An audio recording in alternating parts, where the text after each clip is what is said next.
Chapitre 12. Un peu de bon temps.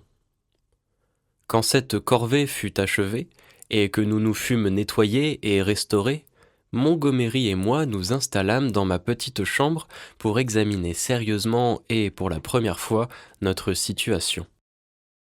Il était alors près de minuit. Montgomery était presque dégrisé, mais son esprit était encore grandement bouleversé.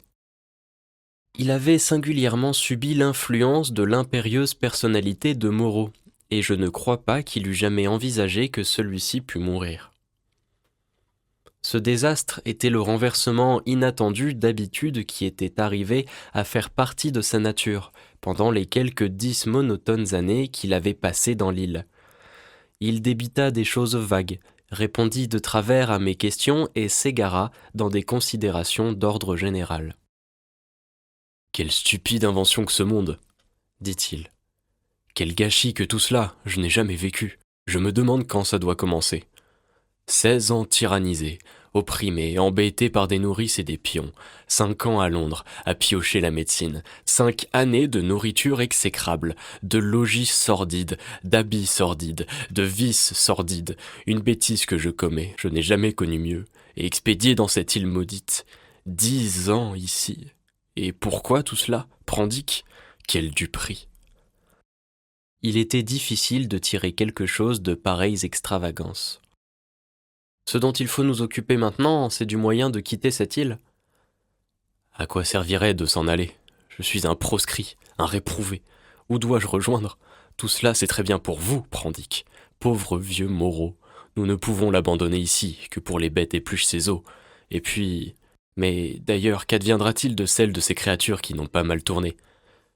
Eh bien, nous verrons cela demain. J'ai pensé que nous pourrions faire un bûcher avec le tas de fagots et ainsi brûler son corps, avec les autres choses. Qu'adviendra-t-il des monstres après cela?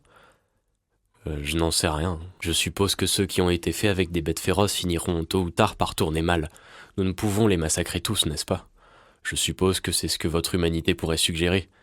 Mais ils changeront sûrement. Il parla ainsi à tort et à travers jusqu'à ce que je sentisse la patience lui manquer. Mille diables! S'écria-t-il à une remarque un peu vive de ma part. Ne voyez-vous pas que la passe où nous nous trouvons est pire pour moi que pour vous? Il se leva et alla chercher le cognac. Boire! Fit-il en revenant. Vous, discuteur, gobeur d'arguments, espèce de saint athée blanchi à la chaux, buvez un coup aussi. Non, dis-je, et je m'assis, observant d'un œil sévère, sous la clarté jaune du pétrole, sa figure s'allumer à mesure qu'il buvait et qu'il tombait dans une loquacité dégradante. Je me souviens d'une impression d'ennui infini. Il pataugea dans une larmoyante défense des bêtes humanisées et de Hemling. Hemling, prétendait-il, était le seul être qui lui eût jamais témoigné quelque affection. Soudain, une idée lui vint. Et puis après, que le diable m'emporte, fit-il. Il se leva en titubant et saisit la bouteille de cognac. Par une soudaine intuition, je devinai ce qu'il allait faire. « Vous n'allez pas donner à boire à cette bête ?»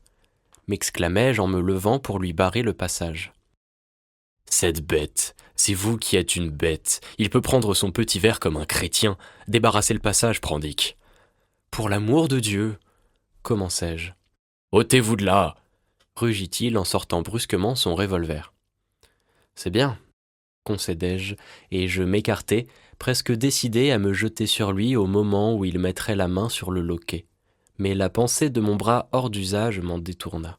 « Vous êtes tombé au rang des bêtes, et c'est avec les bêtes qu'est votre place. » Il ouvrit la porte toute grande, et, à demi tourné vers moi, debout entre la lumière jaunâtre de la lampe et la clarté blême de la lune, ses yeux semblables, dans leurs orbites, à des pustules noires sous les épais et rudes sourcils, il débita. « Vous êtes un stupide faquin, Prendick, un âne batté qui se forge des craintes fantastiques. Nous sommes au bord du trou, il ne me reste plus qu'à me couper la gorge demain, mais ce soir je m'en vais d'abord me donner un peu de bon temps. » Il sortit dans le clair de lune. « Hemling, mon vieux camarade !» appela-t-il. Dans la clarté blanche, 3 créatures imprécises se montrèrent à l'orée des taillis. L'une, enveloppée de toile blanche, les 2 autres, des taches sombres, suivant la première. Elles s'arrêtèrent, attentives.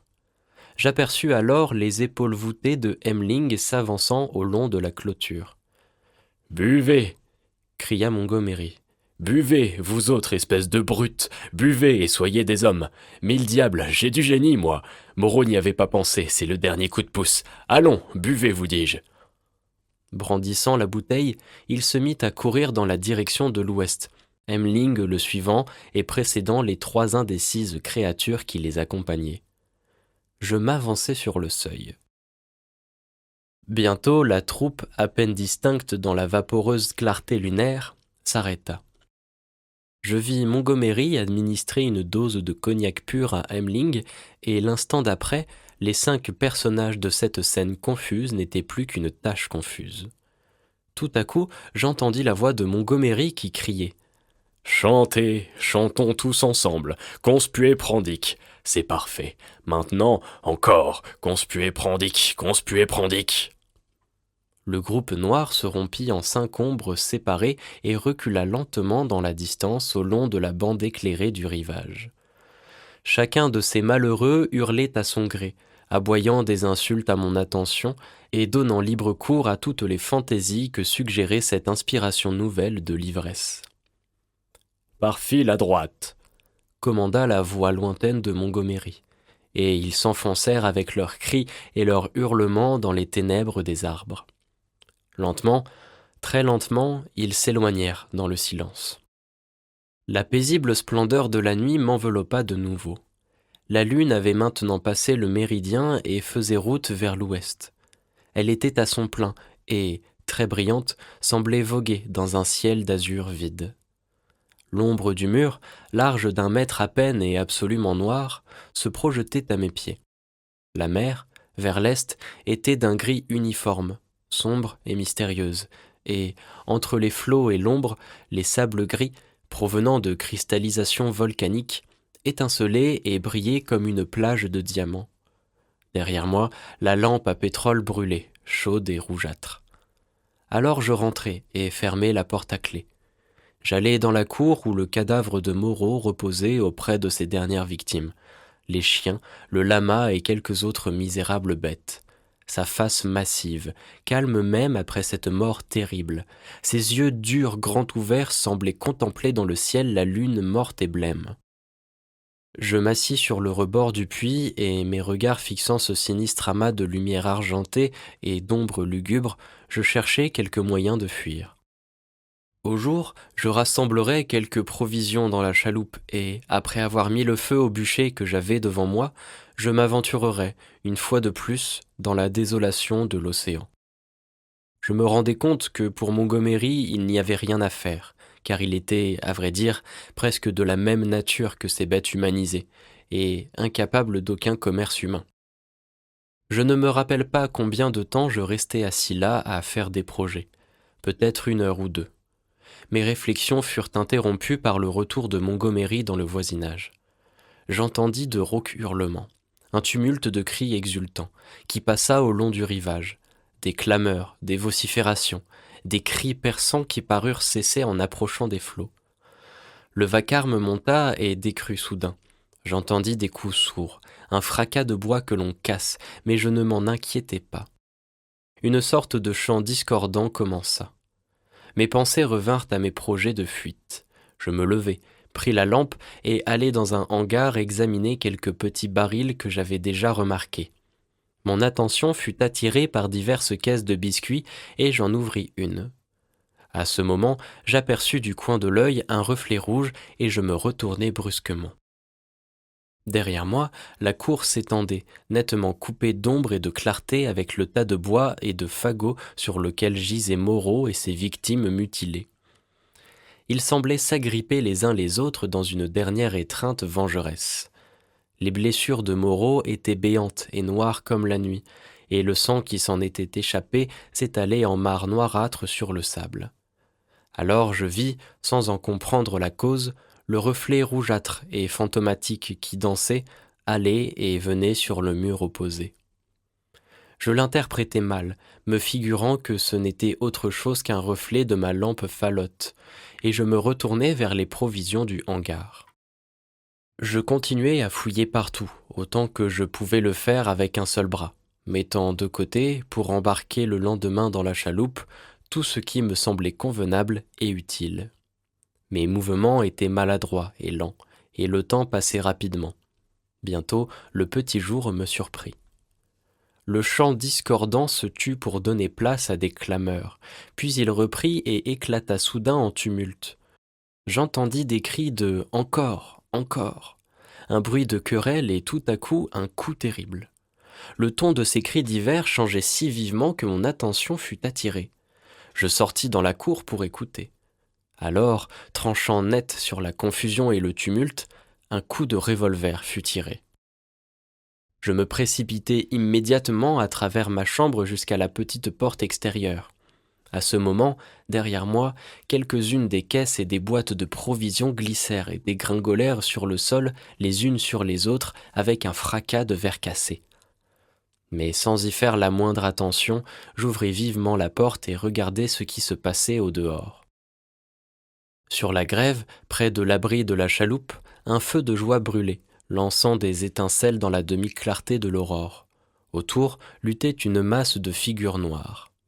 J'entendis Montgomery m'appeler par mon nom. Le revolver en main, je courus en toute hâte vers les flammes. Je vis la langue de feu du revolver de Montgomery jaillir une fois tout près du sol. Il était à terre. Je me mis à crier de toutes mes forces et tirer en l'air. J'entendis un cri. « Le maître !» La masse confuse et grouillante se sépara en diverses unités qui se dispersèrent. Le feu flamba et s'éteignit. La cohue des bipèdes s'enfuit devant moi, en une panique soudaine. Dans ma surexcitation, je tirai sur eux avant qu'ils ne fussent disparus parmi les taillis. Alors je revins vers la masse noire qui gisait sur le sol. Montgomery était étendu sur le dos, et le monstre gris pesait sur lui de tout son poids. La brute était morte, mais tenait encore dans ses griffes recourbées la gorge de Montgomery. Auprès, Emmeline était couché, la face contre terre, immobile, le cou ouvert et tenant la partie supérieure d'une bouteille de cognac brisée. Deux autres êtres gisaient près du feu, l'un sans mouvement, l'autre gémissant par intervalles, et soulevant la tête, de temps à autre, lentement, puis la laissant retomber. J'empoignai d'une main le monstre gris et l'arrachai de sur le corps de Montgomery. Ses griffes mirent les vêtements en lambeaux tandis que je le traînais. Montgomery avait la face à peine noircie. Je lui jetai de l'eau de mer sur la figure et installai sous sa tête ma vareuse roulée. Emmeline était mort. La créature blessée qui gémissait près du feu, c'était un des hommes loups à la figure garnie de poils grisâtres, gisait, comme je m'en aperçus, la partie supérieure de son corps tombée sur les charbons encore ardents. La misérable bête était en si piteux état que, par pitié, je lui fis sauter le crâne. L'autre monstre, mort aussi, était l'un des hommes taureaux vêtus de blanc. Le reste des bipèdes avait disparu dans le bois. Je revins vers Montgomery et m'agenouillai près de lui, maudissant mon ignorance de la médecine. À mon côté, le feu s'éteignait et seuls restaient quelques tisons carbonisés ou se consumant encore au milieu des cendres grises. Je me demandais où Montgomery pouvait bien avoir trouvé tout ce bois, et je vis alors que l'aurore avait envahi le ciel, brillant maintenant à mesure que la lune déclinante devenait plus pâle et plus opaque dans la lumineuse clarté bleue. Vers l'est, l'horizon était bordé de rouge. À ce moment, j'entendis derrière moi des bruits sourds, accompagnés de sifflements, et m'étant retourné, d'un bond je me relevai, en poussant un cri d'horreur. Contre l'aube ardente, de grandes masses tumultueuses de fumée noire tourbillonnaient au-dessus de l'enclos, et à travers leur orageuse obscurité jaillissaient de longs et tremblants fuseaux de flammes rouges sang. Le toit de roseaux s'embrasa. Je vis les flammes souples monter à l'assaut des appentis, et un grand jet soudain s'élança par la fenêtre de ma chambre. Je compris immédiatement ce qui était arrivé, en me rappelant le fracas que j'avais entendu. Lorsque je m'étais précipité au secours de Montgomery, j'avais renversé la lampe. L'impossibilité évidente de sauver quoi que ce soit de ce que contenaient les pièces de l'enclos m'apparut aussitôt. Mon esprit revint à mon projet de fuite, et brusquement je me retournai vers l'endroit du rivage où étaient abritées les 2 embarcations. Elles n'étaient plus là. Sur le sable, non loin de moi, j'aperçus 2 haches. Des éclats de bois et de copeaux étaient partout éparses, et les cendres du feu fumaient et noircissaient sous la clarté de l'aube. Pour se venger et empêcher notre retour vers l'humanité, Montgomery avait brûlé les barques. Un soudain accès de rage me secoua. Je fus sur le point de me laisser aller à frapper à coups redoublés sur son crâne stupide, tandis qu'il était là, sans défense à mes pieds.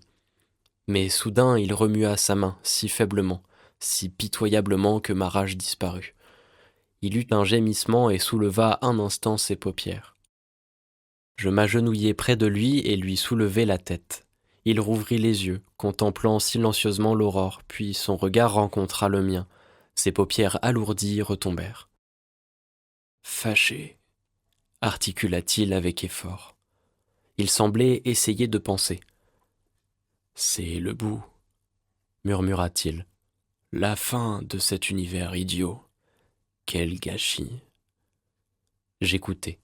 Sa tête s'inclina, inerte. Je pensais que quelque liquide pouvait le ranimer, mais je n'avais là ni boisson, ni vase pour le faire boire. Tout à coup, il me parut plus lourd et mon cœur se serra. Je me penchai sur son visage et posai ma main sur sa poitrine à travers une déchirure de sa blouse.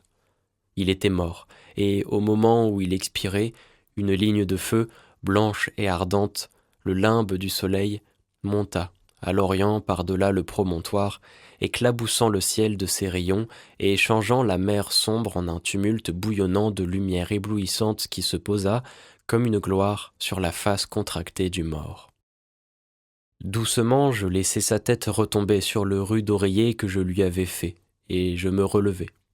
Devant moi, j'avais la scintillante désolation de la mer, l'effroyable solitude où j'avais tant souffert déjà. En arrière, l'île assoupie sous l'aurore et ses bêtes invisibles. L'enclos, avec ses provisions et ses munitions, brûlait dans un vacarme confus, avec de soudaines rafales de flammes, avec de violentes crépitations, et de temps à autre un écroulement. L'épaisse et lourde fumée s'éloignait en suivant la grève, roulant au ras des cimes des arbres vers les huttes du ravin.